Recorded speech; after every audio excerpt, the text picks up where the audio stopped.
I asked my son, "Why are you taking a taxi? Did the truck I gave you for your birthday break down?" My daughter-in-law stepped in and said with contempt, "That car belongs to my mother now. You do not need it anymore." Then I did something no one expected. I never thought the day would come when my own blood would look at me as if I were a burden. But that Sunday, standing in front of my house in the suburbs with the sun setting over the hydrangeas I planted 20 years ago, I understood that my son was no longer mine. My name is Emily. I am 67 years old. My hands are worn from working so hard, and I have a heart that I thought was unbreakable. Until that Sunday in March, like every week, I had prepared lunch early. Pot roast, mashed potatoes, green beans, and fresh dinner rolls. The aroma filled the whole house. I set the table with the embroidered tablecloth my mother gave me when I got married, the one with little flowers in the corners. Michael always arrived at 2 o'clock sharp. But that day when I heard the knock on the door, something felt different.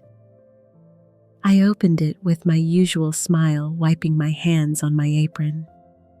There was my son, my only son, standing on the step with his hands in his pockets and looking away. Behind him was Ashley, my daughter-in-law, with those dark sunglasses she never took off, and a smile that always made me feel small. "Son, why are you taking a taxi?" I asked, leaning out to the street. "Did the truck I gave you for your birthday break down?" That truck, a brand new cherry red Ford F-150, shining with beige leather seats, $55,000 that I took out of my life savings. Every dollar earned with double shifts at the hospital where I worked as an administrator for 32 years.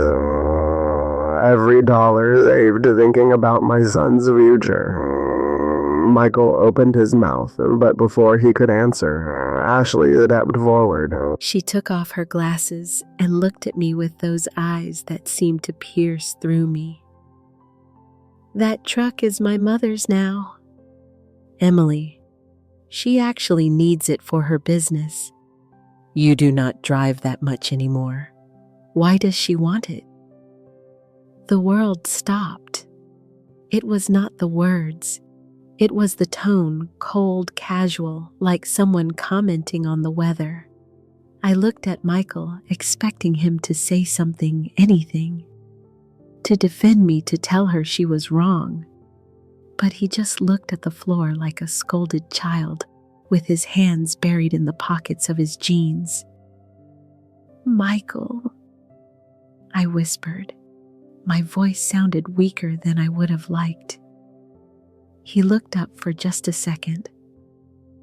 "Mom, it is just that Brenda really needs it to transport merchandise for her store. We can use Uber or taxis. It is more practical." Practical. That word echoed in my head. Ashley walked into my house as if it were hers, walking past me without waiting for an invitation.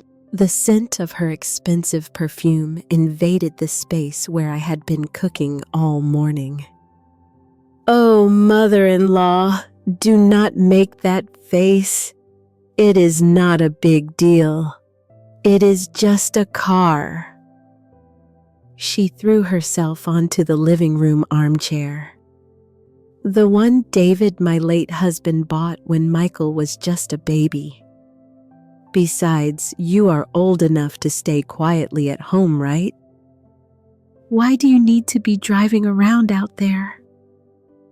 Michael finally came in, closed the door behind him, and sat down without looking me in the eye. I stood in the middle of my own living room with my apron still on, feeling something inside me crack. It was not just the truck. It was the way they had taken away my right to have an opinion about something that was mine. It was the way my son had allowed his wife to speak for him. It was the beginning of something I did not yet fully understand, but my instinct already perceived as dangerous. "Mom, is the food ready?" Michael asked, trying to change the subject as if he had not just broken my heart. I nodded in silence and walked to the kitchen. My legs were trembling while I served the plates. The tears threatened to come out, but I swallowed them. I was not going to cry. Not yet, because something inside me, something small but persistent, told me that this was just beginning. And that feeling, as I would discover later, was absolutely right. But in that moment, with my hands on the hot pot and the sound of Ashley's laughter coming from the living room, I could only ask myself, at what moment did I lose my son? If this story is touching your heart, subscribe to the Elderly Stories channel to keep accompanying me in these lives. I sat in the kitchen with a cup of coffee that had already gone cold. The house was silent, that heavy silence that only those who live alone know. But it had not always been like this. I need you to understand how we got here. How? Because none of this happened overnight. It was a slow poison, so subtle that when I wanted to realize it, it had already infected everything. Michael was born when I was 32. It was a difficult pregnancy, one of those that mark your body and soul. But when I held him in my arms with his little eyes closed and that newborn baby smell, I knew I would give my whole life for him. And that is what I did. David, my husband, was a mechanic. He had a small shop here in town. He worked from sunrise to sunset, with hands always black with grease, but with a smile that lit up the whole house. We loved each other in that simple and deep way that almost does not exist anymore. Without big words, but with actions that said everything. Michael was barely 12 years old when his father died. It was a heart attack. David was under a car changing the oil when his heart simply stopped.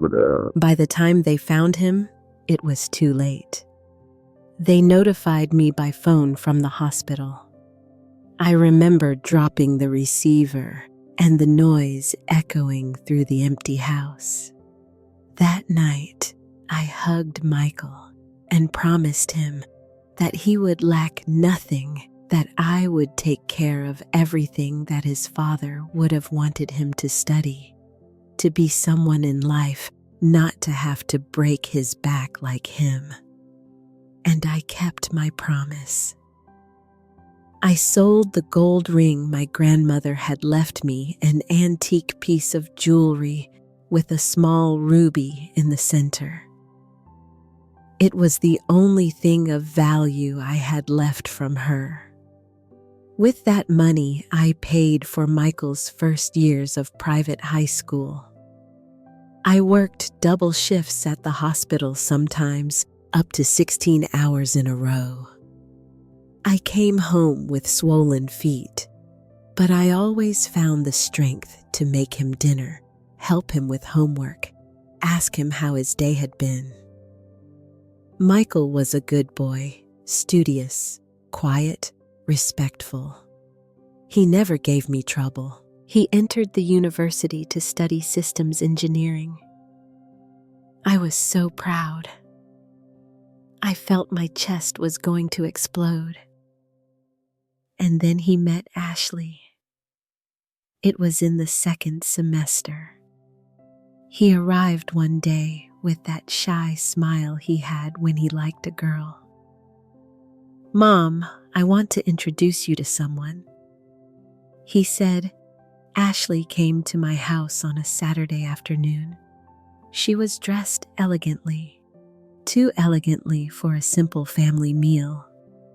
Black dress pants, fitted white blouse, high heels. Her sleek and shiny hair fell perfectly over her shoulders. She was pretty. I could not deny it, but there was something in her look that did not quite convince me. "Nice to meet you, Emily," she told me with a perfect smile, one of those practiced in front of the mirror. "I made lasagna that day. It had taken me 2 days to make the sauce from scratch." Ashley barely tried a bite. "It is just that I have a very delicate stomach." "You understand?" I did not understand, but I smiled and nodded. During the following months, I began to notice small changes in Michael. He stopped coming on Sundays when I asked him why. He always had an excuse. University projects, outings with Ashley, tiredness. One day I heard him talking on the phone with her. I was in the kitchen and he was in the living room, but the walls of this house are thin. "No, babe, I know. It is just that my mom is very intense sometimes. She wants to control everything I do. Yes, you are right. I need to set boundaries." I froze with the knife in my hand in the middle of chopping onions.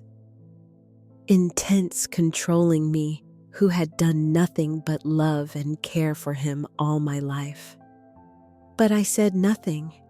I thought they were young couple things, that it would pass. How wrong I was.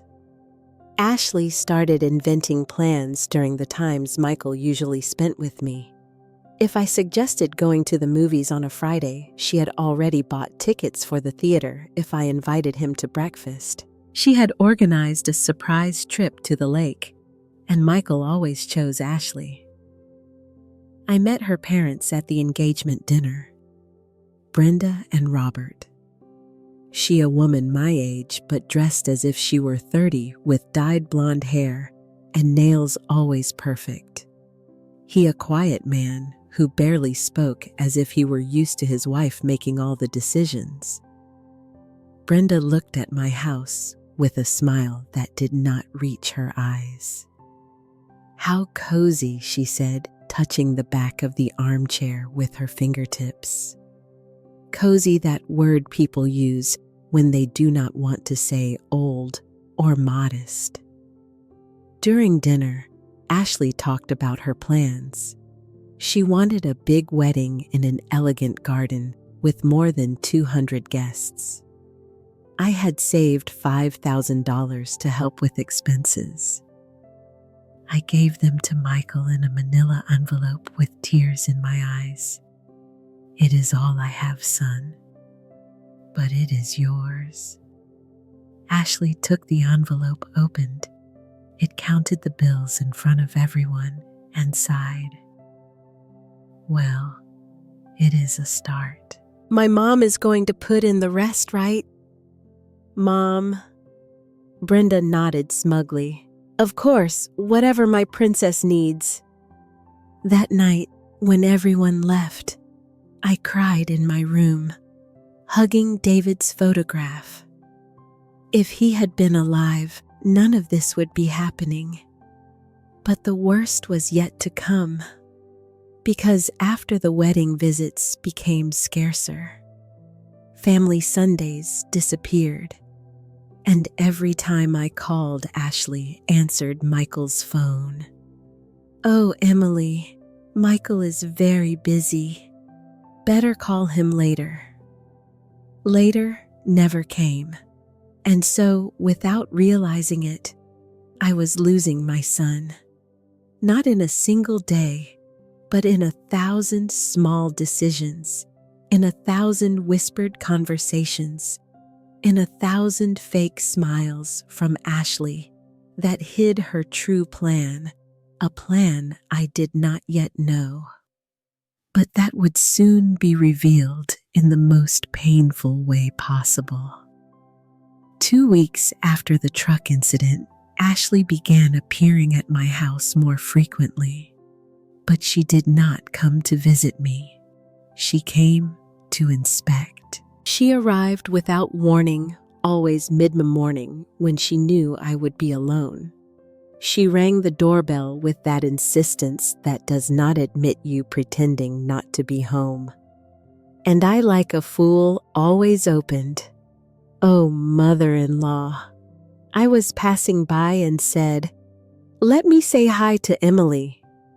She entered without waiting for an answer, with those heels that resonated on the tile floor like little hammers. "Did you make coffee? I would love one." I made her coffee. I always did. She sat at the kitchen table, crossed her legs, and began with her suggestions because they were never direct orders. Ashley was too smart for that. They were casual comments wrapped in fake concern. "Emily, do not you think this kitchen is already very outdated?" She ran her finger over the vintage oak countertop David and I had installed when we got married. "Look at the finish. It is all worn out. A modern kitchen would look beautiful." "I know someone who does remodeling. It is not that expensive." I looked at my kitchen, the warm wood and the yellow walls. Yes, some cabinets had scratches. Yes, the stove was not new, but that kitchen held 35 years of meals prepared with love, of breakfasts with my husband, of afternoons teaching Michael to bake cookies. "I do not need to remodel," I replied firmly. Ashley smiled. That smile I was already learning to recognize. The one she used when she did not get what she wanted, but was not giving up yet. "Well, it is your house." She took a sip of coffee and wrinkled her nose. "Although thinking about it, Michael and I could move here with you. The apartment where we live is very small, and you have that guest room that no one uses." The guest room, the one that had been Michael's throughout his childhood, where I still kept some of his old toys, his elementary school books, his drawings. I had turned it into a simple but cozy space with a twin bed, a desk, and a bookshelf. I kept it clean and ready in case Michael ever decided to stay. "That room has his things," I said. "Exactly. Pure old things that only gather dust." She got up and walked to the living room as if she already lived there.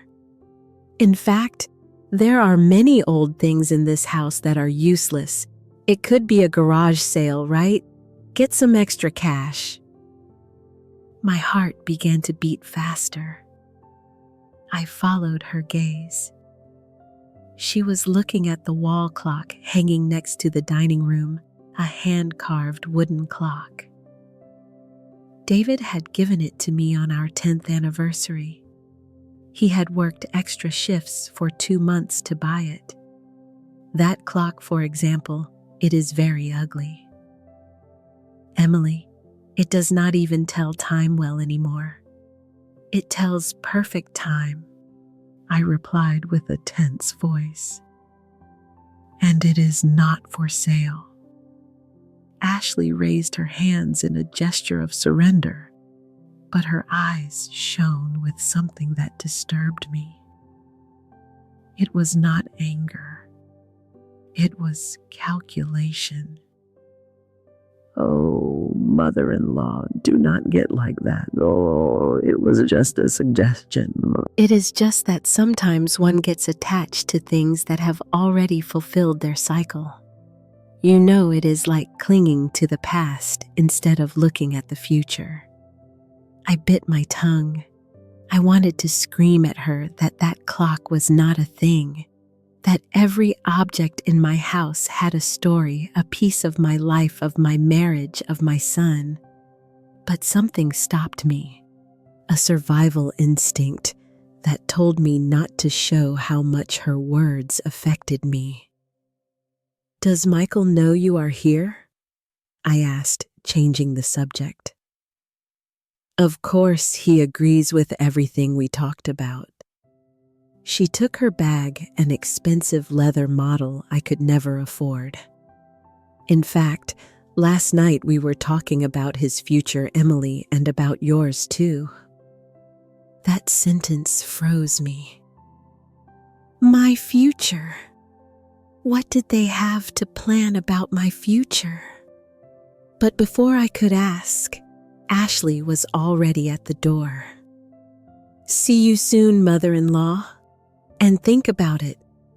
Okay, about the remodeling and about the room. Michael and I really need more space." She left, leaving a trail of expensive perfume and a silence that weighed like stone.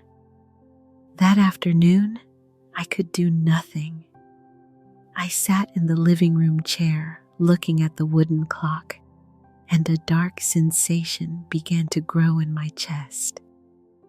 It was not just sadness, it was fear. The next day, Ashley returned. This time, she came with Michael. "Mom, we came to measure the room," my son announced, avoiding my gaze. He had a tape measure in his hand. "Measure for what?" "To see if a queen bed fits." Ashley replied naturally, as if everything had already been decided. "It is just that we really need to move. Emily, the apartment where we are is super expensive and very small. Here you have so much space. It would be the most logical thing, right?" Logical for her. Everything was logical. Taking my truck, invading my house, erasing the memories of my life. I had not thought about having permanent company. I said carefully. Michael finally looked at me. There was something in his eyes. Guilt, discomfort. I do not know, but it was just a second. Ashley took him by the arm and smiled. "Oh, mother-in-law. But we would be a family. You would not be so alone anymore. We would take care of you, right, honey?" Michael nodded like a robot. And in that moment, standing in the hallway of my own house, watching my daughter-in-law open the door to my son's room without asking for permission, I understood something terrible. I no longer felt at home. I felt like a guest who was in the way. Ashley entered the room, measured the walls with her eyes, the furniture, the drawers where I kept Michael's old notebooks. All this would have to go. Obviously, we could donate it or throw it away. Why keep so many things from the past, right? Throw away, donate, erase. I did not answer. I just watched them measure, plan, decide on my space as if I no longer existed. When they left, I locked the door to the room. It was a useless gesture. I knew, but I needed to feel that I still had control over something. That night, I hugged David's pillow, the one I still kept in my closet, and I cried until I fell asleep. But the crying would not last long, because what came next would force me to dry my tears and open my eyes for real.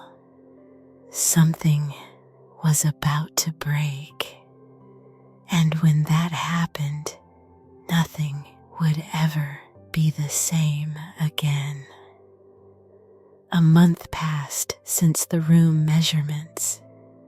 Ashley did not mention the move again, but I knew she had not forgotten. She forgot nothing. She just waited for the right moment. That moment came on a Tuesday afternoon. Michael appeared at my door without warning.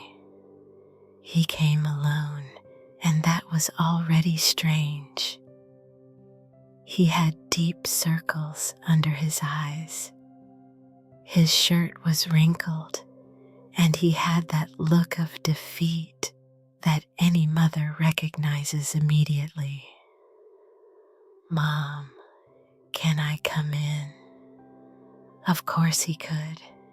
He was my son. He always could.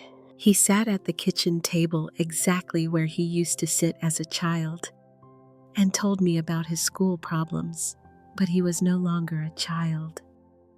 He was a 35-year-old man with a manipulative wife, and as I would discover in a few minutes, with problems much bigger than a math assignment. I poured him a glass of iced tea. His hands shook when he took it. "Mom, I need to ask you for something." My stomach tied in a knot. I knew that tone. It was the same one he used when he asked me for money for the wedding, and for the down payment on the apartment, and for the new furniture Ashley had chosen. "What is wrong?" Son Michael took a deep breath. He did not look me in the eye. "The business is bad, very bad. The business, that software development company he had opened 2 years ago with 2 other partners. A company I had helped finance with $20,000 from my hospital settlement. All the money they had given me after 32 years of service. I had given it to him without hesitation because it was my son's dream. "How bad?" I asked, although part of me already knew the answer. "We lost a big client one that owed us almost $12,000. He declared bankruptcy and is not going to pay us. And we had already used that money to pay suppliers for the next project." His voice broke. "Mom, if I do not get $10,000 in the next 15 days, we are going to have to close. And besides, I have personal debts. The apartment rent credit card, $10,000. I felt the air escape my lungs. That amount represented almost all my remaining savings. The cushion I had been building again, dollar by dollar, since my retirement. I did administrative consulting work for small clinics. I did not earn much, but it was enough to survive and save a little. Michael, I do not have it. Mom, please." Now he looked at me, and his eyes were red. "It is just a loan. I will sign whatever. I will pay you back in 3 months. I swear with interest if you want. But if I do not get that money, I am going to lose everything. Everything we have built. Everything you helped me build. There." It was guilt. The oldest weapon in the world. My son was crying in front of me. My son, whom I carried in my arms, whom I cared for when he had a fever, whom I supported in every decision of his life. How could I say no? Let me check my account, I said finally. The relief on his face was instant. He got up and hugged me tight, like he had not done since he was a teenager. Thanks, Mom. Thank you. You do not know what this means to me. I promise I will return it. Everything. The next day, I went to the bank. I took out $10,000 in a cashier's check. Michael came to my house with a simple document, a promissory note he had written himself with his signature at the end and the payment date 3 months later. But he did not come alone. Ashley was with him, leaning on the kitchen door with her arms crossed, and that smile I already knew so well. "Thanks, Emily," she said with a sweet voice, but her eyes were cold as ice. "I knew we could count on you. Not like my family, who never supports us in anything. My mom told me, solve it yourself. I do not have to be getting you out of your problems. But you are a true mother." There was poison in that compliment. I felt it. But Michael seemed relieved, almost happy, and I did not want to ruin the moment. I gave them the check. Ashley took it before Michael could extend his hand. She checked it carefully, as if she suspected it was fake. "Perfect," she said, putting it in her bag. "Well, we have to go. We have to deposit it before the bank closes."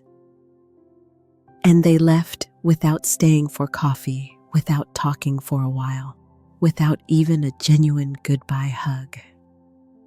I stood in the living room watching through the window as they got into a new car. I did not recognize a silver sedan late model. 3 months passed. Not only did they not pay me, but Michael stopped visiting me completely when they were 4 months overdue. I gathered the courage to call him. Ashley answered. "Hello, is Michael there?" "He is busy." "Emily, what do you need?" I swallowed hard. I hated having to say it, but I had no money left even for electricity.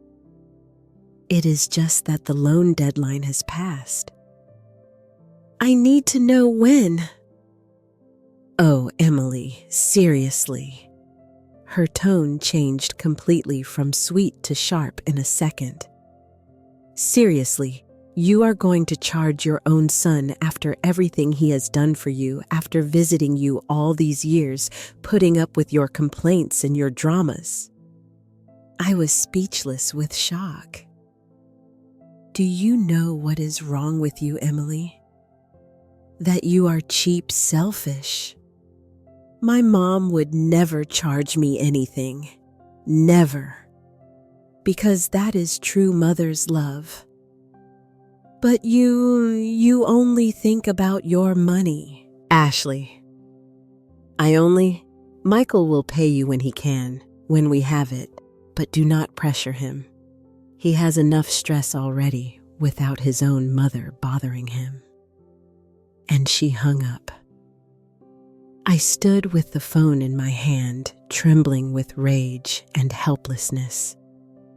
Tears fell uncontrollably. Not for the money, for the humiliation, for the injustice, for seeing my son turned into a puppet. That night, I opened the drawer where I kept all the important documents. The promissory note was there with Michael's signature, clear handwriting, specific date. It was valid legally. I could sue him, but he was my son, my only son.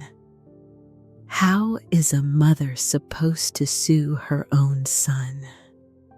I sat on the floor of my room, surrounded by papers, and for the first time in a long time, I felt something stronger than sadness. I felt rage, pure and burning rage. And that rage, although I did not know it yet, would be the fuel that would save me. Because if they thought they were going to break me, if they thought they could trample me until I became invisible, they were about to discover that they had made the biggest mistake of their lives. I thought I had already hit bottom, that there could not be a greater humiliation than being treated like an ATM by my own blood. But the universe, or maybe the wickedness of certain people, always finds a way to surprise you. It was a Saturday in June. It was unbearable heat. One of those Midwestern summer days that make you sweat just by breathing. I was in the kitchen making lemonade when my phone rang. It was Michael. My heart skipped a beat. It had been almost 2 weeks since we last spoke after that disastrous call with Ashley. "Mom, how are you?" His voice sounded strange, forcibly casual. "Good, son. And you? Look, I am calling because Ashley wants to have a dinner at your house. It is just that I received a promotion at the company, and she wants to celebrate it with the family. At my house without asking me first if I agreed, Michael, I do not. It is this Saturday. Mom, tonight, like at 8. You do not have to prepare much. Just the basics." Ashley already invited her parents and her brothers this Saturday. Today, I looked at the clock. It was 2:00 in the afternoon. Yes, today. It is just that we forgot to tell you before, but you cook fast, right? You always have. And he hung up just like that, without giving me a chance to respond. I stood looking at the phone with a mixture of disbelief and resignation. Part of me wanted to call him back and tell him no, that it was my house and he could not use it as if it were a party hall. But another part, that part of a mother who still held on to hope, thought, maybe this is a sign. Maybe he wants to get close again. Maybe things can get better. How foolish I was. I ran to the market. I spent $150 I did not have on ingredients to make homemade lasagna, Michael's favorite dish. I bought ground beef cheese, tomato sauce, spices, fresh bread salad. I also bought a ham just in case the lasagna was not enough, and fruits to make fresh juice. I arrived home carrying the bags with sweat running down my back and started cooking like I had not done in months. I stood in that kitchen for 5 hours making sauce, boiling pasta, stirring pots. My feet hurt. My back protested. But I kept going because it was for my son. Because it was a celebration. Because maybe, just maybe, this would bring us closer again. By 7:30, I had everything ready. I set my best tablecloth, the white linen one, embroidered with gold thread, that I only used on special occasions. I took out the good china, the porcelain with blue flowers that belonged to my mother. I placed fresh flowers in the center of the table. The house smelled delicious. Everything was perfect. They arrived at 8:15. Michael and Ashley, followed by Brenda and Robert and Ashley's two siblings, Jessica and Mark, both with their partners, 9 people in total. Ashley entered my house as if she owned it. "Oh, Emily, it smells so good." She did not even greet me with a kiss. She just walked straight to the dining room, inspecting everything with that critical look I already knew. "Did you put the old tablecloth?" "Well, it does not matter. The important thing is the food." Brenda arrived behind with a wine-colored dress that probably cost more than 3 months of my utility bills. She looked me up and down. I was wearing a simple cotton blouse and jeans. I had been cooking all day. I did not have time to fix myself up. "Emily, dear," she said with that honeyed voice she used when she wanted to be condescending. "You look tired. Did you not sleep well?" "I was cooking," I replied, trying to smile. "Ah, of course." She sat at the head of the table, the place where my late husband always sat. No one else had sat there in 3 years, but she did it without asking. "Well, we hope it is good." Brenda has a delicate stomach. "Right, daughter," I started serving the plates. Freshly made lasagna salad, garlic bread. The steam rose with that aroma that filled the whole house. I placed the biggest plate in front of Michael. He looked at me for a second, murmured, "Thanks, Mom," and lowered his eyes. They started eating. I remained standing like a waitress in my own house, waiting to see if they needed anything else. More bread, more water, more napkins. No one said it was delicious. No one thanked me. And then, in the middle of dinner, with her mouth full of my food, Brenda dropped the bomb. "Oh, Emily, it is good that you are still useful for something." She laughed, wiping her mouth with the cloth napkin. "At your age, I thought you could not even stand in the kitchen anymore. But look, you still pull it off." The whole table laughed. Ashley, her siblings. Even Robert let out an awkward giggle.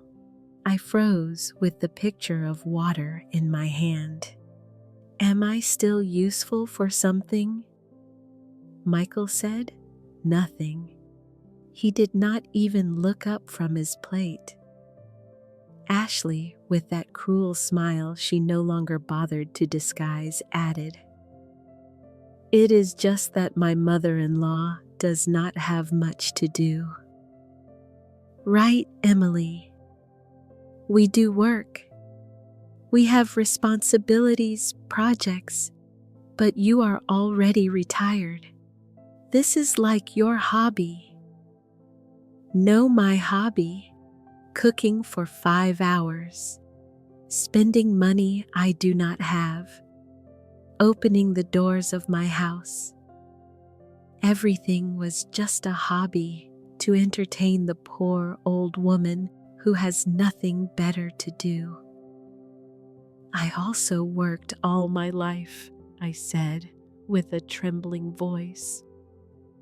32 years in the hospital. Yes, but that is over, right? Jessica, Ashley's younger sister, spoke with her mouth full.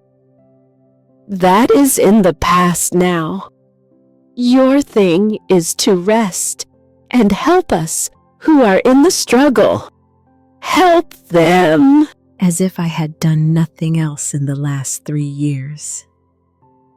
I felt tears starting to form, but I was not going to give them the pleasure of seeing me cry. I excused myself, mumbling something about bringing more bread, and went into the kitchen. I closed the door and leaned against the wall, covering my mouth so they would not hear me sob. My hands were shaking. My chest hurt as if someone had hit me. From the kitchen, I could hear them laughing, talking, celebrating, as if I did not exist, as if I were part of the furniture. I do not know how long I was there, but when I managed to control myself and returned to the dining room with the bread, they were already finishing eating. "Well, we have to go," Brenda announced, wiping her hands. "Thanks for dinner, Emily." "It was acceptable. They left one by one. Ashley took the leftover lasagna in a container without asking. Michael gave me a quick hug, mechanical, without looking me in the eye. "Thanks for dinner." "Mom, it was good." And he left. I was left alone in the middle of the dining room, surrounded by dirty plates, empty glasses, crumpled napkins. The house that had smelled of a party now smelled of betrayal. I cleaned everything in silence. I washed every plate. I put away every glass. And when I finished, when there was nothing left to clean, I sat on the floor of my room and cried until I had no tears left. But something had changed that night.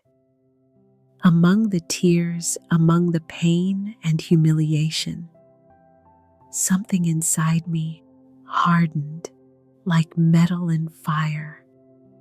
It was no longer just sadness. It was determination. Because if Ashley and her family thought I was just an old woman useful for cooking and serving, if my own son had allowed them to treat me like a servant in my own house, then there was nothing left to lose. And when you have nothing to lose, you become dangerous. That night, I made a decision. I did not know how or when, but I was going to get my dignity back, even if it cost me losing my son in the process. After that humiliating dinner, something broke inside me. Not in the way you think someone breaks with dramatic crying or screams of despair. No, it was something quieter, deeper, like when a crack appears in the foundation of a house and no one notices until it is too late. I stopped waiting for Michael's calls. I stopped inventing excuses to justify his silence. And I stopped, above all, being the mother who begs for crumbs of her son's love. 3 weeks after the dinner, a Wednesday afternoon, Ashley arrived at my house with 2 large suitcases. "Emily, we need to stay here for a few days. They are fumigating our building, and we cannot be there." She did not ask. She informed. Michael came behind with more bags. He did not even look at me when he went straight to what had been his childhood room.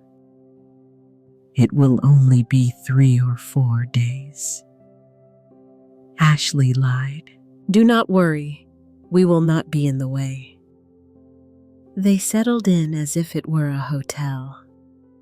Ashley took control of the main bathroom, filling it with her expensive creams and perfumes.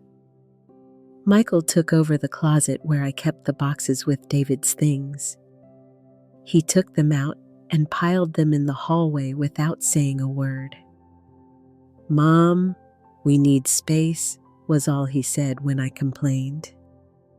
I put the boxes in my own room, stacked in a corner, and said nothing more. But every time I saw them, something inside me tensed a little more. The 3 or 4 days turned into 2 weeks. And in those 2 weeks, I learned things I would have preferred not to know. Ashley left her laptop open on the dining room table while I cleaned. She talked on the phone with her mother, not caring that I was nearby, as if I were invisible, as if I were a piece of furniture without ears or feelings. One afternoon, while she was in the shower and Michael had gone out to buy something, I saw her phone on the kitchen table. The screen lit up with a message from Brenda. "Did you convince the old hag yet?" My heart raced. I looked toward the hallway. The water in the shower was still running.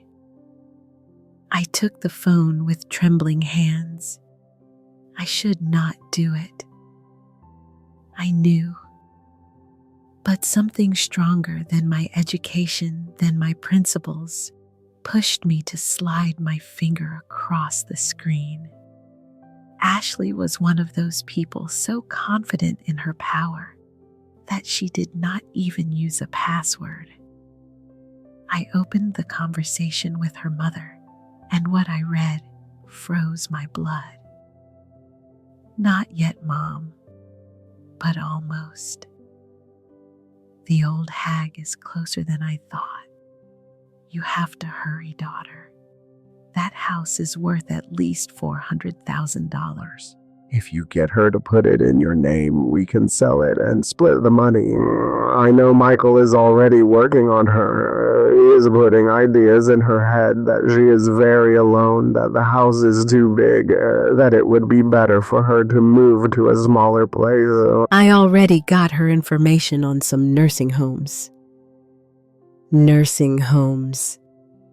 The word hit me like a punch in the stomach. I kept reading with hands increasingly trembling and the will. "We are slower there, but I found some draft deeds in the office of a lawyer friend of Robert.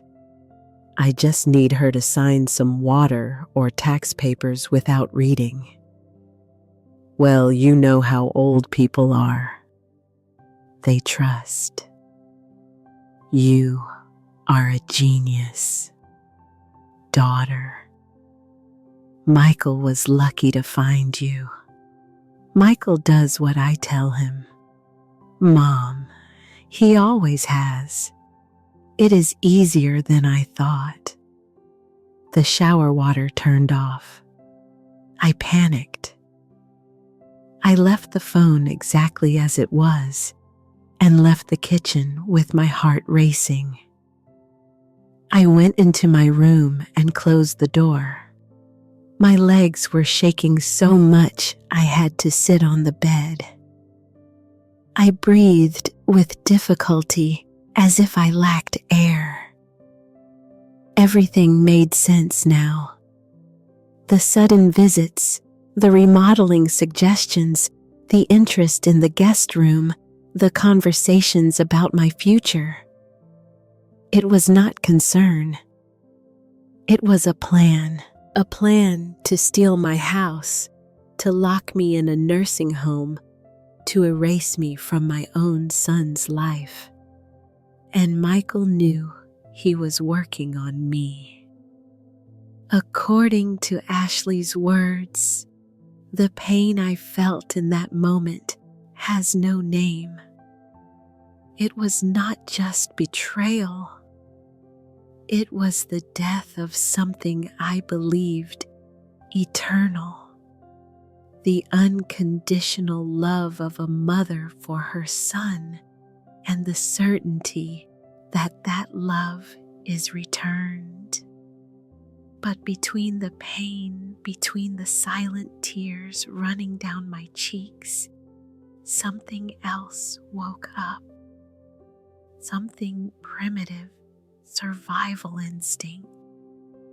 I was not going to let myself be defeated. That night, when both were sleeping, I left my room with silent steps. I had made a decision. If they played dirty, I would too.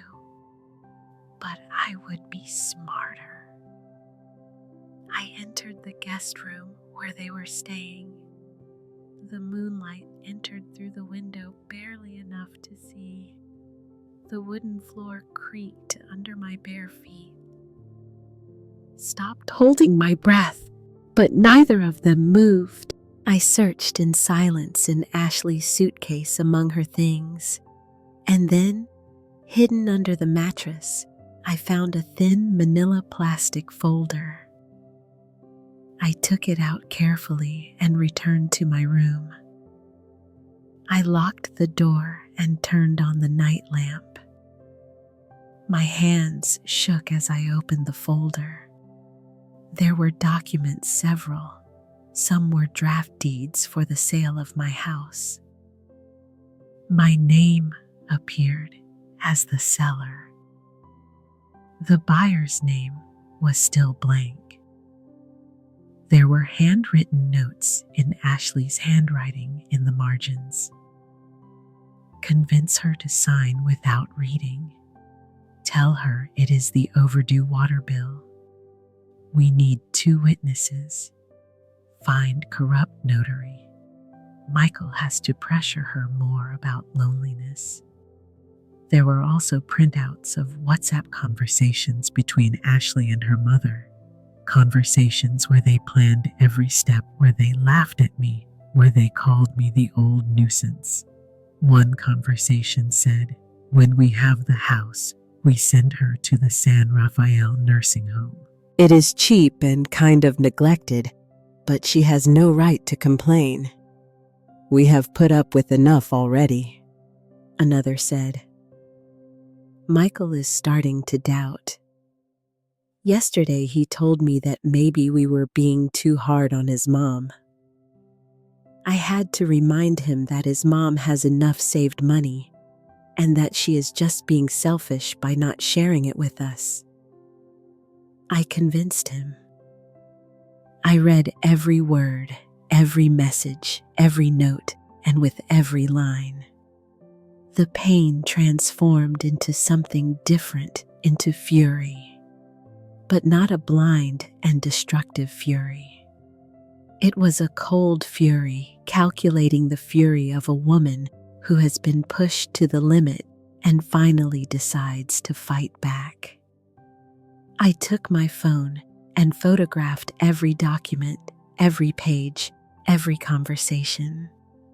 I saved the photos in 3 different places. My phone, a USB drive. I hid inside a coffee can in the kitchen, and I uploaded it to an email account I created that same night. I put the folder back exactly where I found it under the mattress, with the same angle, the same position. When I returned to my room, I was no longer shaking. I was no longer crying. I was planning. I sat on my bed, surrounded by the boxes with David's things. And for the first time in months, I felt he was with me. I could almost hear his voice. "Emily, you are stronger than you think. You always have been." The next day, I acted as if nothing had happened. I made breakfast for Ashley and Michael. I smiled, served coffee, asked how they had slept. Ashley looked at me with that smug smile I knew so well. "Very well, mother-in-law. This house is so comfortable. I think we are going to have to stay longer, right, honey? Michael nodded without looking at me. Of course, I replied with a smile that did not reach my eyes. Stay as long as you need. Ashley seemed surprised by my answer. She expected resistance, but I said nothing more because now I had something she did not know I had. Information, evidence, and a plan that was beginning to form in my mind. If they wanted to play, we would play. But this time, I would set the rules. And when they fell, when they finally understood their mistake, it would be too late. The predator had awakened, and predators do not forgive. There is a strange power in silence, a power you only discover when you have been pushed so close to the edge that you have nothing left to lose. And I had reached that point. During the following days, I became the Emily they wanted to see. Docile, helpful, a little oblivious, the dumb old woman who does not notice anything. But inside, every neuron in my brain was working. Ashley and Michael were still living in my house. 3 weeks had passed. The fumigation excuse had been forgotten long ago. Now they were simply there just because they could. But I no longer complained. On the contrary. Would you like more coffee? I asked every morning with a smile. Can I make you something to eat? I offered in the afternoons. Ashley was bewildered. I could see it in her eyes. She expected resistance drama tears. But I only gave her kindness. That made her uncomfortable, even if she did not admit it. The Friday of that week, while they were napping, I left the house with a clear purpose. I took a taxi to downtown to the office of attorney Roger Smith.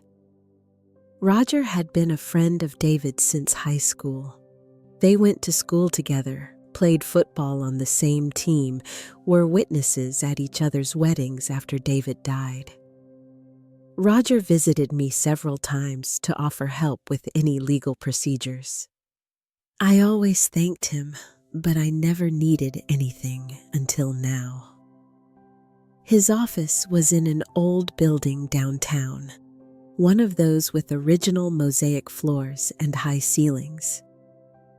I climbed the stairs slowly, rehearsing in my mind what I was going to say.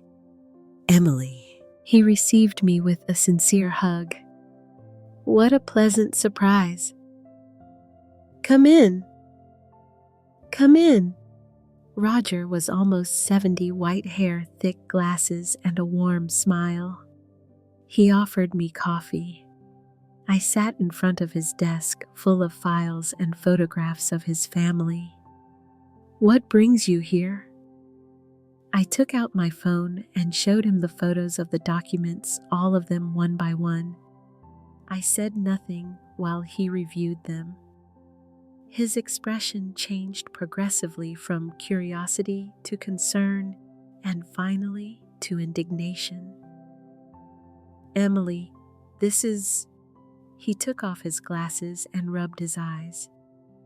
This is attempted fraud, dispossession, elder financial abuse. Did your daughter-in-law do this? I nodded. My voice came out firmer than I expected, and my son knows he is involved. Roger let out a long sigh. He reviewed the photographs again now with a more technical lie. These drafts have no legal validity yet, but they show clear intent to commit a crime. The conversations are evidence. If they had managed to get you to sign something, he shook his head. Where are the originals hidden in my house? They do not know I found them. Good. Very good. He leaned back in his chair, thoughtful. Emily, I am going to be honest with you. This is serious. We could file criminal charges right now, but if we do that, your son is going to get involved in a legal process that could end with him in jail. My heart ached. Despite everything, he was still my son. I do not want to destroy him, I admitted with a broken voice. I just want to protect myself. I want them to understand that they cannot do this to me. I want to recover my dignity. Roger nodded slowly. He remained silent for a moment, drumming his fingers on the desk. Then he leaned forward. Then we need to be strategic. First, we are going to protect your assets legally. Second, we are going to gather more evidence. And third, when we have everything ready, we are going to confront them in a way they cannot escape. But you are going to have to be patient and strong. Can you do that? I can, I replied without hesitation. He gave me precise instructions. First, we were going to change my will. He would draft it immediately. Second, I needed to record every conversation I could with Ashley and Michael. My phone had a voice recorder. I had to use it. And if they discover I am recording them, I asked, do not tell them you are doing it. Just leave it recording in your pocket when they talk. It is legal because it is your house and they are conversations in which you participate. Everything you say or they say to you can be used as evidence. He also suggested something I had not considered. Install a security camera, but do not make it look obvious. He said there are small cameras the size of a clock or a smoke detector. They connect to your phone via Wi-Fi. That way, you can record video of everything that happens in your living room, their conversations, their attitudes, everything. I left his office with a clear plan and for the first time in months, with real hope. Ironic, no.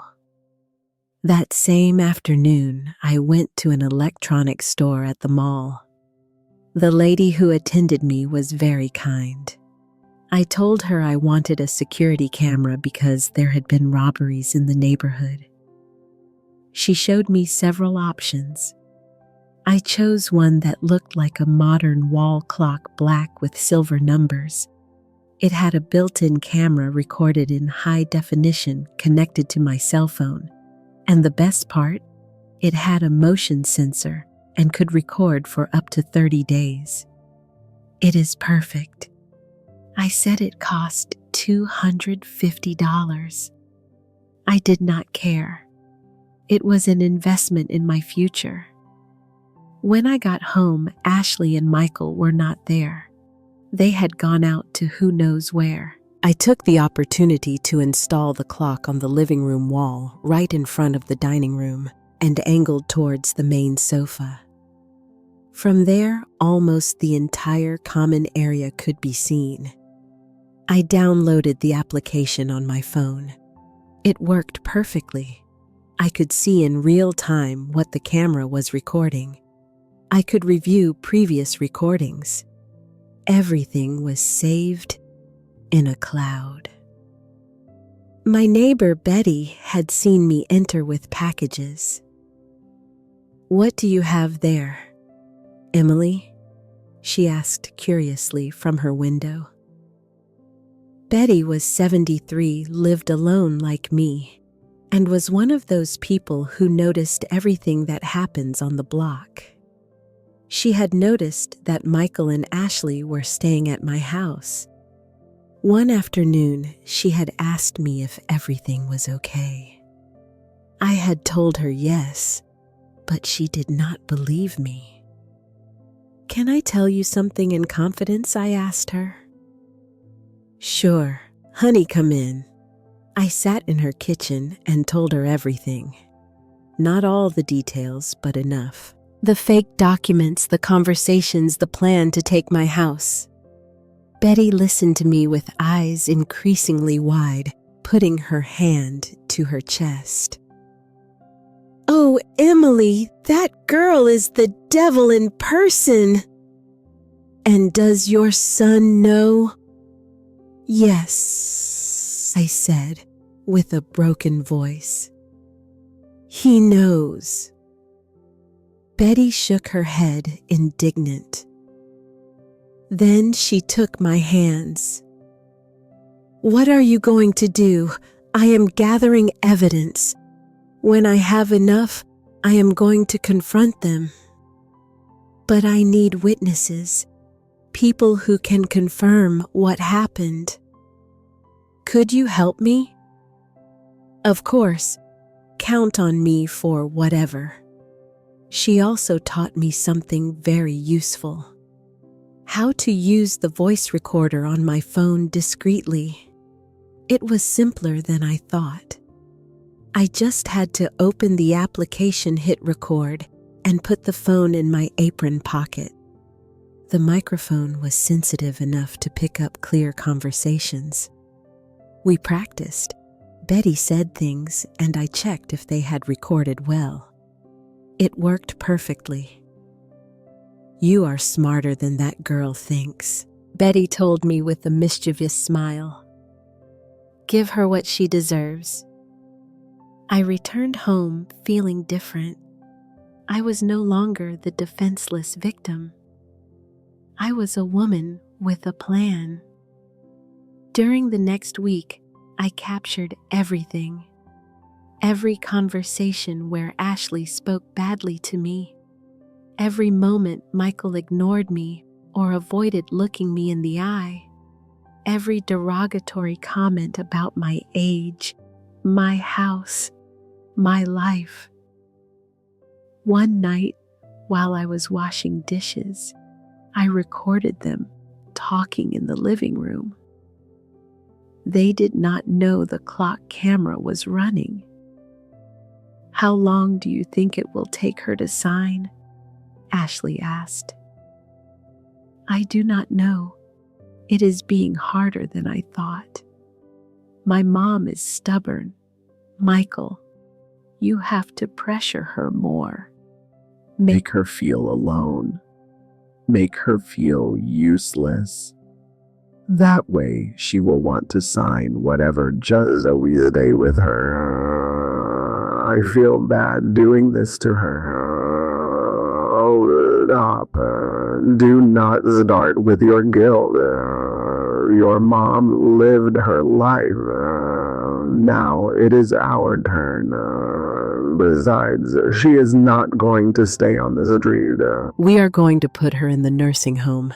She will be fine." I heard all that while scrubbing a pot with hot water burning my hands. Tears fell, but I made no noise. Every word was recorded in video and audio with date and time. And when I had enough, when my phone was full of evidence, when my soul was ready, I knew the moment had come. It was time to stop being prey. It was time to roar. The moment came on a Sunday in August, exactly 2 months since Ashley and Michael had temporarily moved into my house, 2 months in which I had been the actress of my own life, pretending to know nothing while gathering every piece of evidence. I already had enough, more than enough. Now I just needed the perfect stage for the final act that Saturday morning while making coffee. I told Michael with a casual voice, "Son, I want to have a family meeting tomorrow here at the house. Something important I need to discuss with everyone."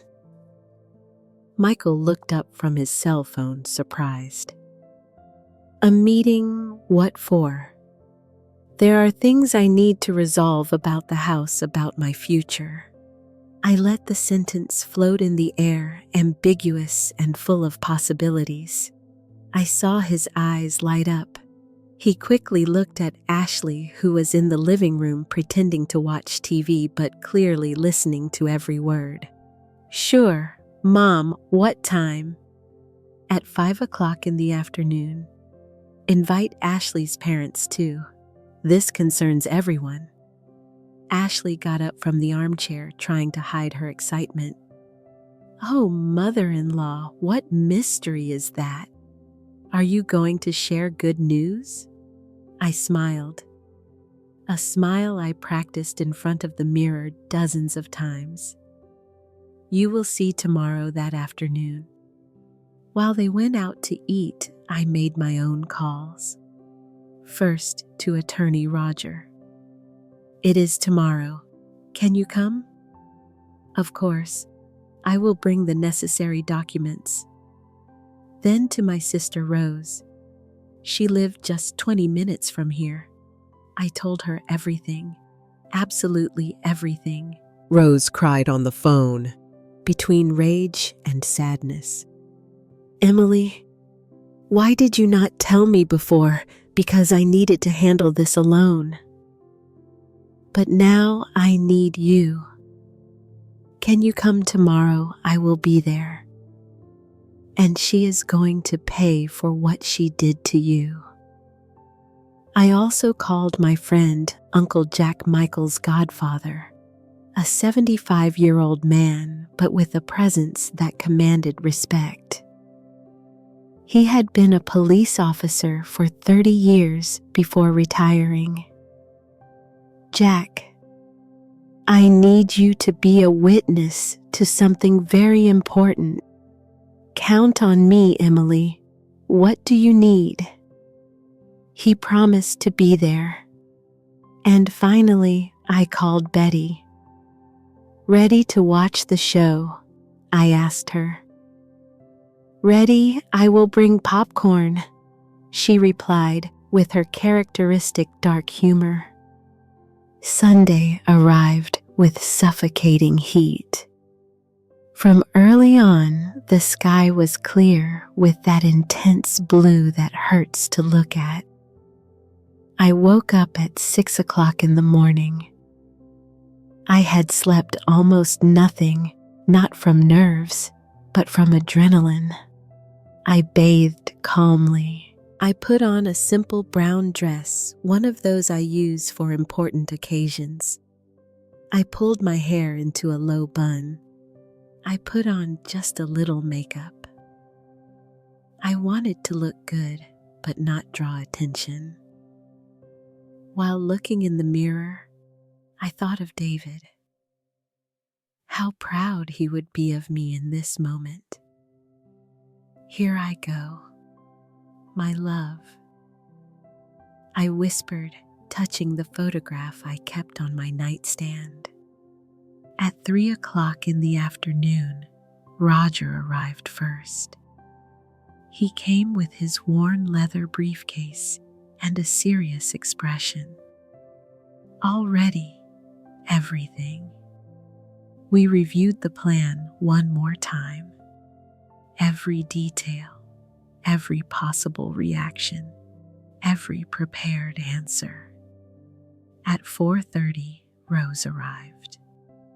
My younger sister, 2 years younger than me, but who looked older because of everything life had given her. She was widowed young too. She had 3 grown children. When she saw me, she hugged me so tight, I almost could not breathe. "We are going to be fine. We are going to be here." Uncle Jack arrived punctual at 4:40, wearing an impeccable white shirt and dress pants. He stood at the entrance like a soldier with his hands crossed in front. Betty arrived through the back door discreetly.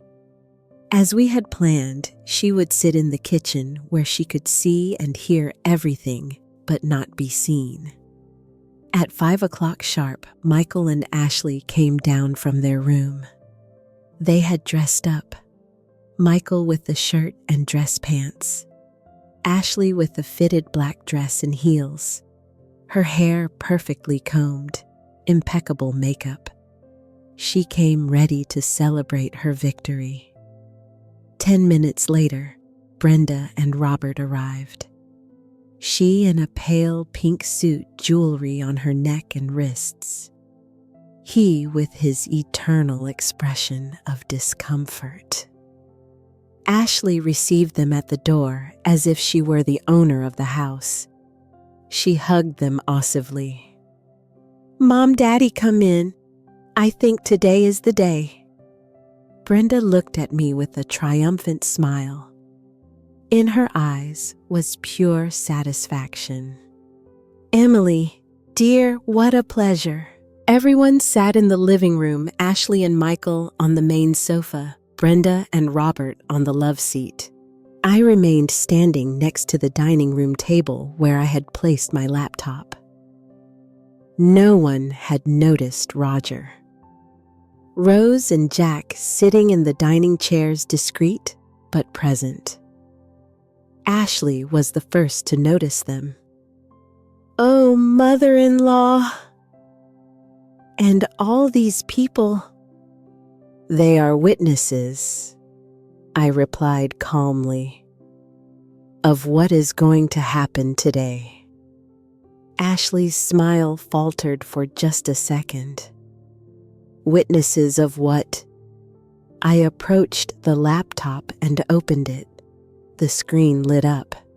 My hands were not shaking. My voice was not shaking. My whole being was focused on this moment. Witnesses of the truth. Michael moved uncomfortably in his seat. Brenda frowned. "Emily, what is happening here? What is happening?" "Brenda, is that for months your daughter and my son have been planning to steal my house, manipulate me into signing fake documents, and lock me in a nursing home to get rid of me." The silence that followed was so heavy, it could be cut with a knife. Ashley stood up suddenly. "What? What are you talking about?" "Michael, your mom is delirious. I am not delirious. I have proof." I turned the laptop towards them. "And now you are going to see it all." I pressed play. The first image that appeared was a photograph of the fake documents, the deeds with my name, Ashley's handwritten notes, her plans written in her own handwriting. Ashley turned pale. Brenda put her hand to her chest. "Where did you get that?" Ashley shouted. "You went through my things. That is invasion of privacy." "It is my house," I replied with a cold voice. "And you live here only because I allowed it. You have no privacy of what you hide under the mattress of my guest room." I moved to the next image, the WhatsApp conversations between Ashley and her mother. Every message, every plan, every insult towards me. Brenda tried to get up. "This is a misunderstanding. Ashley was just what I interrupted her. Just planning how to rob a useless old woman, how to lock her in a cheap and neglected nursing home, because that is exactly what it says here in her exact words." Robert, who never spoke, let out a groan of shame. But I was not finished. The best was coming now. And in case the images are not enough, I said while connecting the laptop to the living room TV, I also have video. I pressed play again. On the screen appeared the recording of the clock camera. My living room. Ashley and Michael sitting exactly where they were now but a week ago, and their voices clear as water. How long do you think it will take her to sign? I do not know. It is being harder than I thought. My mom is stubborn. Michael, you have to pressure her more. Make her feel alone. Make her feel useless. Michael stood up, white as a sheet. Mom. I sit down, I ordered, and to my surprise, he obeyed. The video continued. Every word, every plan, every confession. Ashley was shaking with rage, but also with fear. Brenda had tears in her eyes, but not of sadness, of shame for being discovered. When the video ended, no one spoke. The silence was deafening. I crossed my arms and looked at them all one by one. Now, I said with a voice that admitted no reply, you are going to listen to what I decided to do about it. And in that moment, I knew I had won. Because in their eyes, there was no longer arrogance. There was fear. I let the silence extend. I wanted them to feel the weight of their actions. I wanted every second of discomfort to nail into their consciences like thorns. Ashley was the first to try to recover. She wiped the tears that were not of sadness but of rage and pointed her finger at me. This is illegal. You cannot record us without our consent. I am going to sue you. Attorney Rogers stood up. His voice was calm but firm. Actually, Ashley, the recording is completely legal. It was made on Emily's private property, and the conversations occurred in common areas of her home. She has every right to install security systems in her own house. What is illegal, allow me to inform you, is what you did. He took a thick folder out of his briefcase and dropped it on the table with a dry thud that made everyone jump. Attempted fraud, document forgery, conspiracy to commit dispossession, elder financial abuse. Each of these crimes carries penalties of between 5 and 15 years in prison, and I have enough evidence to proceed criminally against everyone involved. Brenda let out a sob. Robert covered his face with his hands. Michael finally spoke. His voice sounded broken. Mom, forgive me. I did not want. Ashley told me that you had a lot of saved money and that you were just being selfish. That it was normal for parents to help children. I did not think that. You did not think I interrupted him. My voice came out harder than I expected. You did not think that planning to lock your own mother in a nursing home was bad. You did not think that stealing her house was wrong. Or did you think, but the money convinced you Michael could not hold my gaze? Tears began to roll down his cheeks. Michael, I said, approaching him, raised you alone. I gave you everything I had. I sold the few jewels I had left from my mother to pay for your school. I worked double shifts until my bones ached so you would lack nothing. I financed your career. I financed your business. I gave you a truck that cost $55,000. My voice broke, and you repaid me by planning my exile. Mom, no. I raised my hand. I am not finished yet. I returned to the table and took out more documents from a folder I had prepared. Now you are going to hear what I decided, and it is not negotiable. I handed copies to each one. Ashley took them with trembling hands. First, the truck, that red Ford F-150 that I bought with my savings and that you gifted to Brenda without my consent. I looked directly at my son's mother-in-law. I already filed a complaint for theft with the prosecutor's office. You have 72 hours to return it to me with the keys and original papers. If you do not do it, the criminal process continues. And believe me, Brenda, at your age, jail is not a pleasant place. Brenda opened her mouth, but no sound came out. Second, the loan.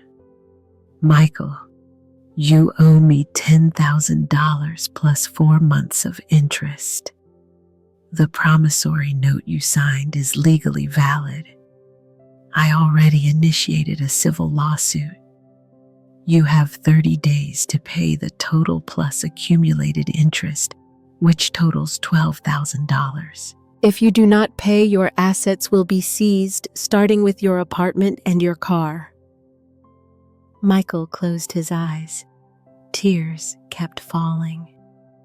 Third, this house. I paused.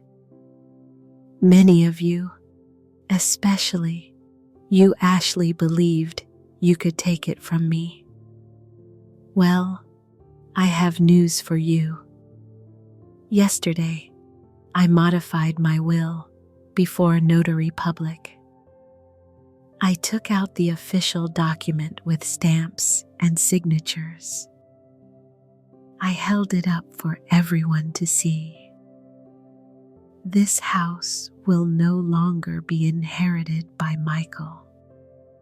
It will be inherited in equal parts by my sister Rose and the Women with Dignity Foundation, an organization that supports older women victims of family abuse. Curiously, I helped found it myself 2 weeks ago. Ashley's expression was pure horror. No, you cannot do that. That house belongs to Michael. He is your only son. That house belongs to me, I said with a steel voice, and I can do with it whatever I want. Michael had his chance to be a good son. He wasted it. Rose. My sister spoke for the first time. Her voice trembled with emotion. And I will ensure that this house is used to help other women who are going through the same thing you went through, Emily, so they know they are not alone, that they can defend themselves. Fourth, I continued the restraining order. I took out more papers, official documents with the court seal, Ashley Mendes. Brenda Mendes and Robert Mendes are prohibited from approaching within 100 yards of my person or this property. Any attempt at contact, whether physical, telephone, or through social media, will be considered a violation of the order and will result in immediate arrest. The order is valid for 2 years. Renewable. Brenda stood up furious. This is abuse. You are a bitter old woman who cannot stand seeing her son happy. We are going to hire the best lawyer in the city, and we are going to what? Attorney Rogers stood up imposing. Are you going to sue her with what money, ma'am? Because when you finish paying the fines, reparations, and legal costs of all these crimes, you will not even have enough to pay for a public defender. And I suggest you lower your voice and leave before I add threats to the list of charges. Robert took his wife by the arm. Brenda, let's go. You have done enough damage.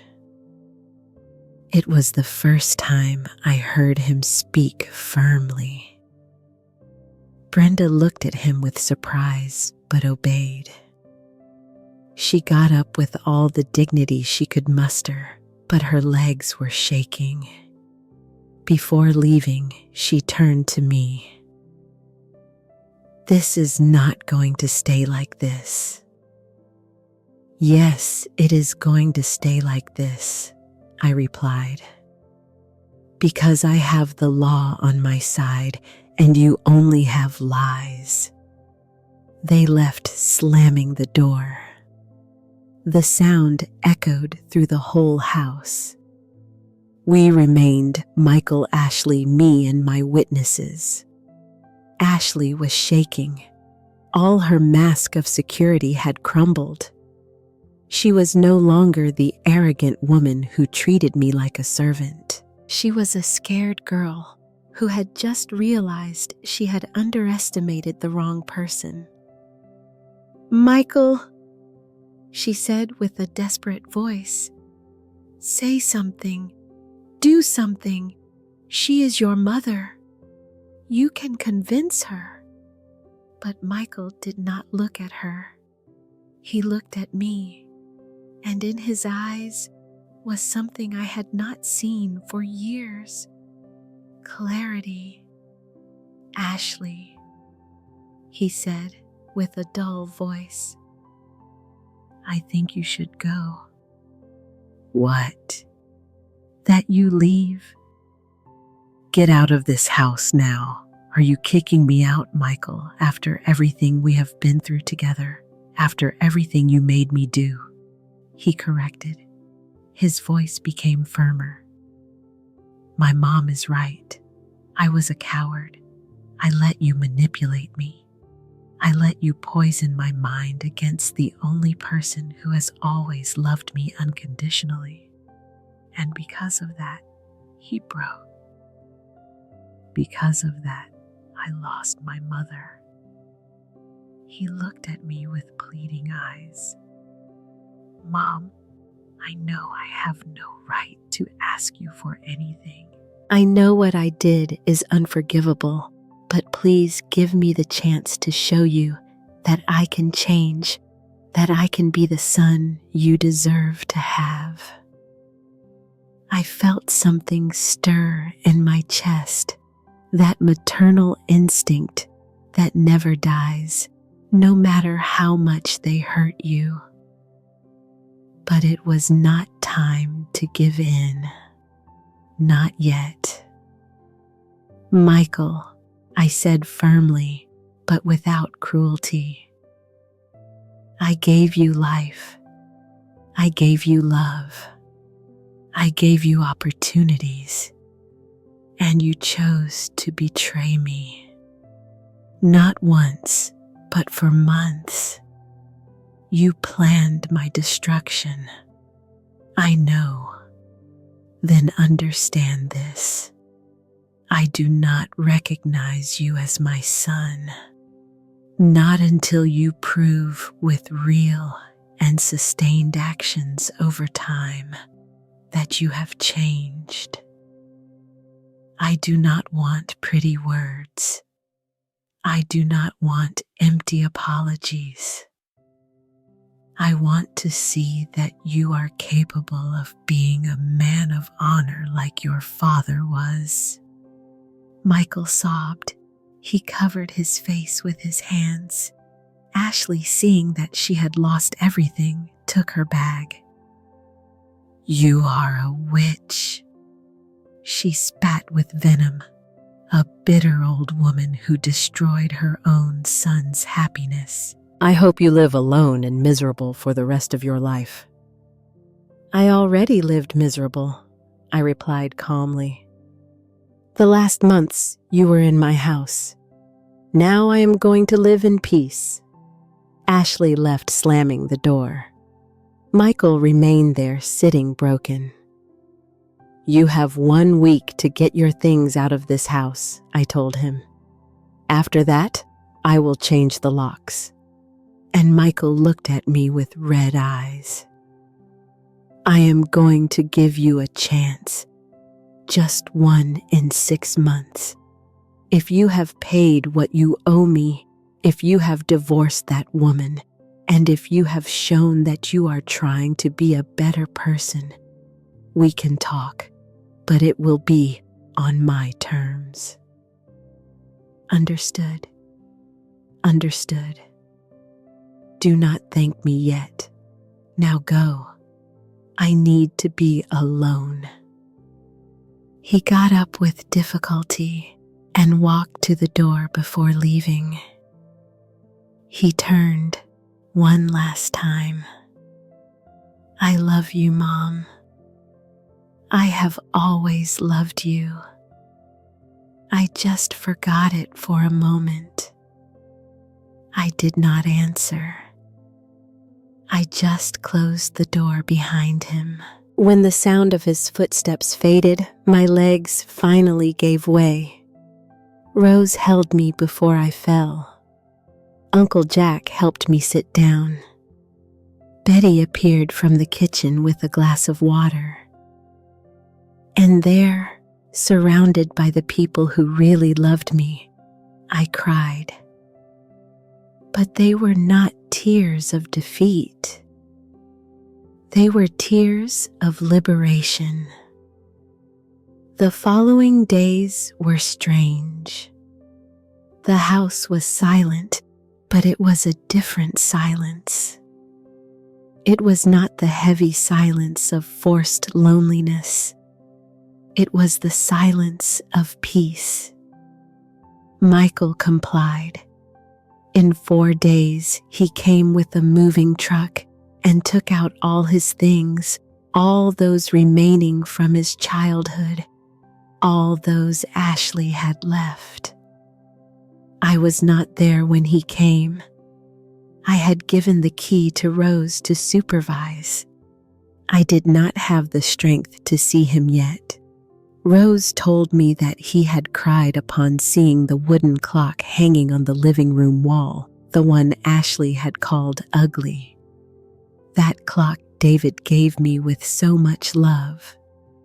I asked him if he wanted to take something as a souvenir. Rose told me that night while we drank tea in my kitchen. He said he did not deserve to take anything that he had lost. Everything through his own fault. I did not know what to feel. There was still pain, much pain, but there was also something else. Determination to move forward. On the 5th day, Brenda returned the truck. She did not come personally, of course. She sent Robert with a driver. The truck was impeccable, freshly washed with a full tank. The keys came in an envelope along with all the original papers and a letter. It was not from Brenda. It was from Robert. Dear Emily, I apologize for not having the courage to stop this sooner. For years, I have let my wife make all the decisions, and that included allowing Ashley to grow up believing she could manipulate and use people. I am deeply ashamed of what they tried to do to you. You do not deserve any of this. I hope one day You can forgive. Although I understand if you cannot. With respect, Robert. I folded the letter and put it away. I did not throw it away. Maybe one day I could forgive Robert. But that day was still far away. 2 weeks later, I received a bank transfer, $12,000 exact from Michael's account, the full loan plus interest. I stared at my phone screen for a long time. He had sold something, surely. Maybe his car. Maybe he had borrowed. I do not know, but he had paid. It was the first step. Small but real. 1 month after the confrontation, I received a summons.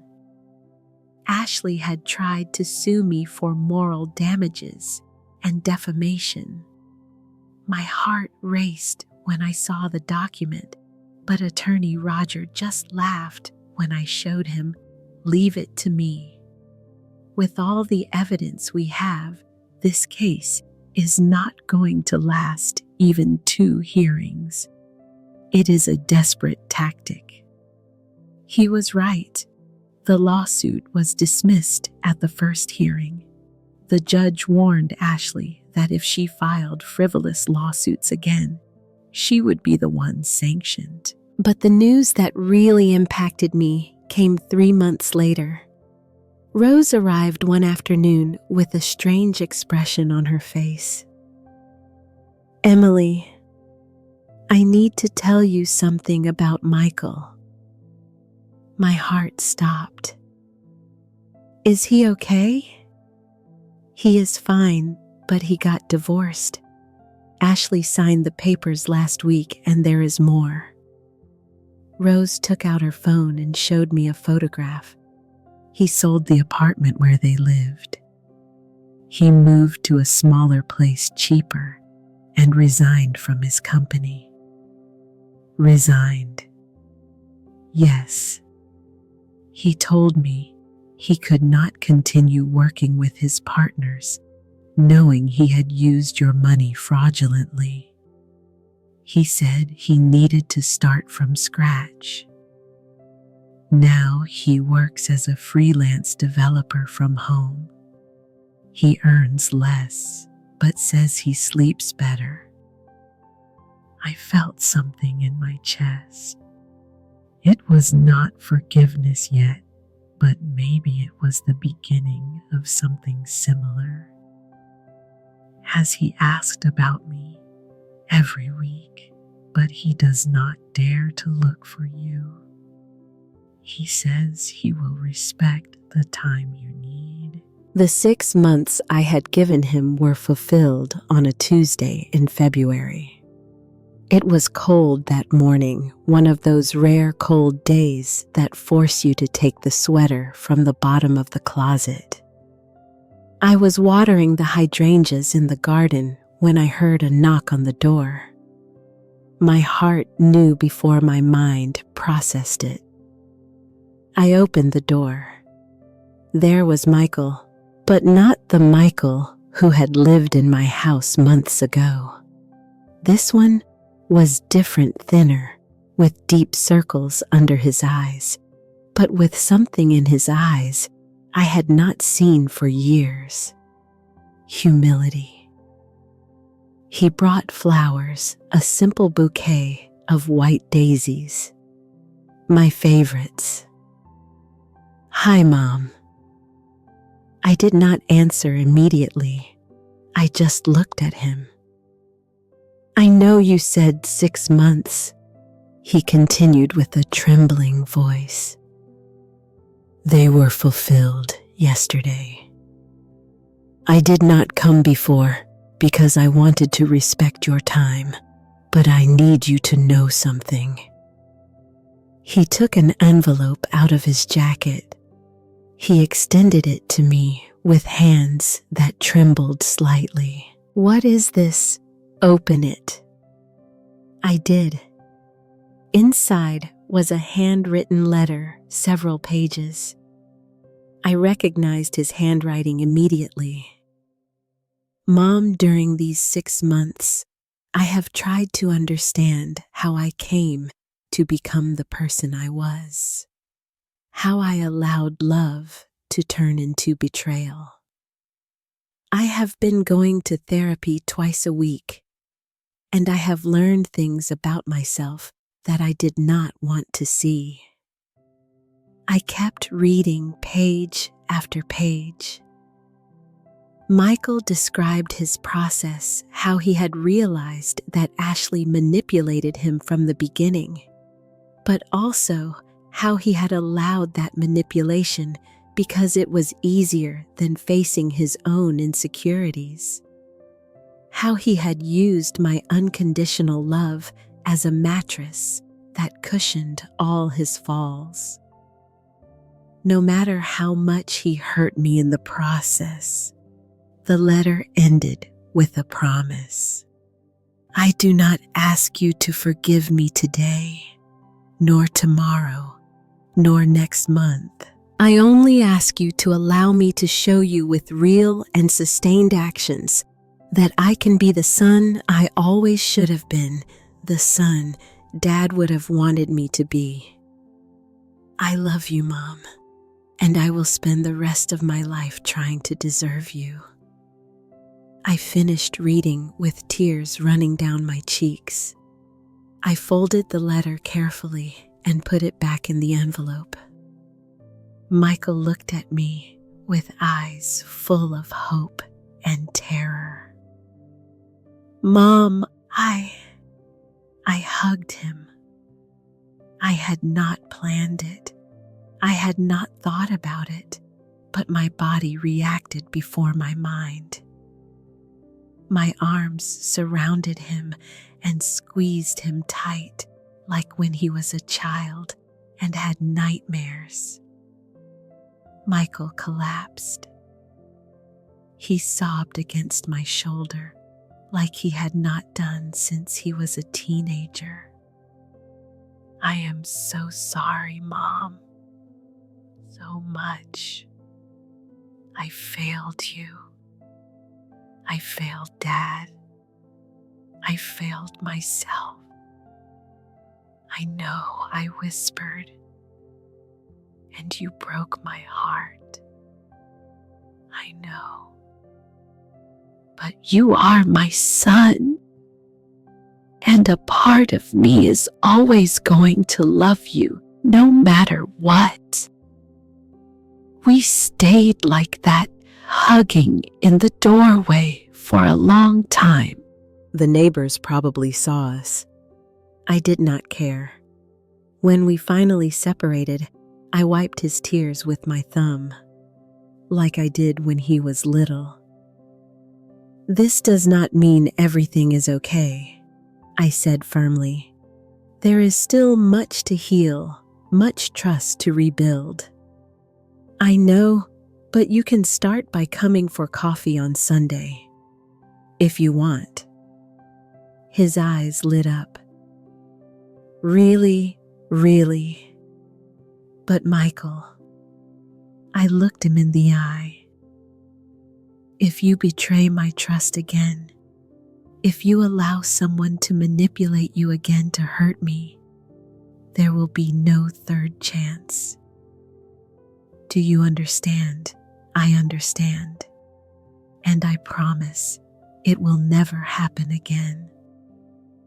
I nodded. I had no certainty that it was true, but I had hope, and sometimes hope is enough to start. Michael left with a small smile, but genuine. I stayed at the door watching him walk away, feeling something I had not felt in months. Peace.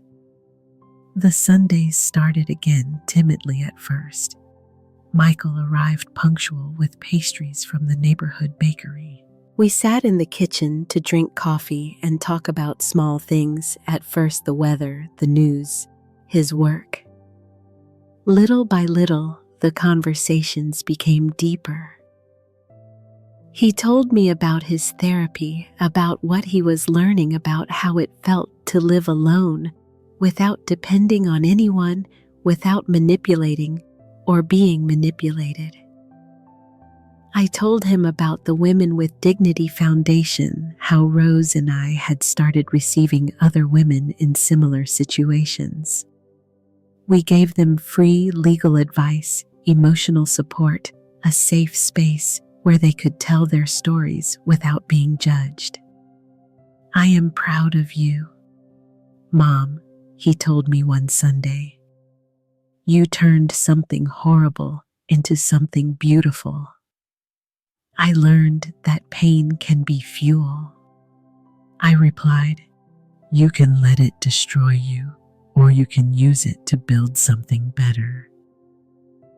6 months after that first Sunday meeting, Michael arrived with a proposal. Mom, I want to do something for the foundation. I want to create a free website where other women can find resources, legal information, testimonies, links to shelters and lawyers. I can do it without charging anything, as my way of giving back some of the damage I caused. I looked at my son, this man who had fallen so low and was fighting so hard to get up. It seems perfect to me. And so it was. Michael worked for 3 months on that website. He named it Hope Reborn. He said it was in my honor. I cried when he showed it to me finished. It was beautiful, professional, full of useful information. And on the homepage, there was a phrase he wrote himself. It is never too late to recover your dignity. It is never too late to say enough and never. You are never alone.